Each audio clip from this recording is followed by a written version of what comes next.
Right ఇక మరొక breaking update చూస్తున్నా. హైదరాబాద్ ఐఎస్ సదన్లోని పునరావాస కేంద్రం నుంచి పారిపోయిన ఇద్దరు బాలికలపై 5 యువకులు అత్యాచారం చేశారు. జనగామ మల్కాజ్గిరికి చెందిన ఇద్దరు బాలికలు గత నెల 24న జనగామ బస్టాండ్కి చేరుకున్నారు.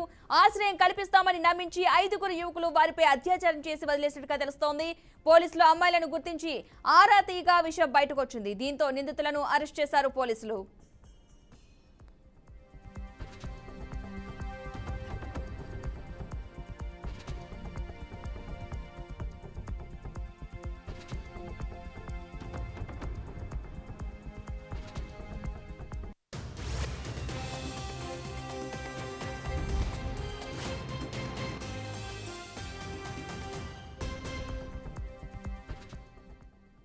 హైదరాబాద్ ఐఎస్ సదన్లోని పునరావాస కేంద్రం నుంచి పారిపోయిన ఇద్దరు బాలికలపై 5 యువకులు అత్యాచారం చేశారు. జనగామ మల్కాజ్గిరికి చెందిన ఇద్దరు బాలికలు గత నెల 24న జనగామ బస్టాండ్కి చేరుకున్నారు.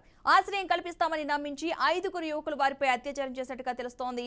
పోలీసులు అమ్మాయిలను గుర్తించి ఆరా తీయగా విషయం బయటకు వచ్చింది. దీంతో నిందితులను అరెస్ట్ చేశారు పోలీసులు. ఇదే అంశానికి సంబంధించిన పూర్తి సమాచారాన్ని మా ప్రతినిధి క్రాంతి అందిస్తారు. క్రాంతి, ఈ అంశానికి సంబంధించిన పూర్తి డీటెయిల్స్ ఏంటి?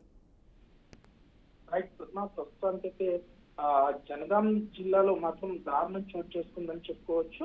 అయితే సైదాబాద్ పోలీస్ స్టేషన్ పరిధిలోని మాత్రం పునరావాస కేంద్రం నుంచి మాత్రం ఒక ఇద్దరు అమాయకులు పారిపోయినట్టుగా తెలుస్తుంది గత నెల 24న.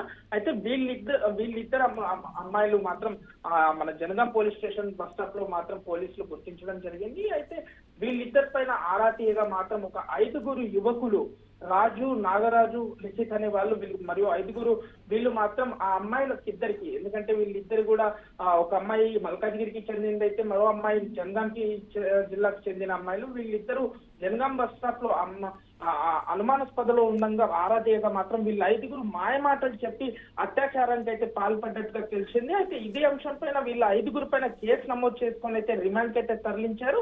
అయితే ఈ ఇద్దరు బాలికలు కూడా, ఎందుకంటే వీళ్ళిద్దరు మైనర్లు కాబట్టి వీళ్ళిద్దరు పారిపోవడానికి కారణాలు ఏంటి, సైదాబాద్ లో ఉన్న ఈ పునరావాస కేంద్రం నుంచి పారిపోయి ఎందుకు వచ్చారు అనే కోణంలో కూడా పోలీసులు అయితే విచారిస్తున్నట్టుగా తెలుస్తుంది. Padma. Right, thank you Kranti.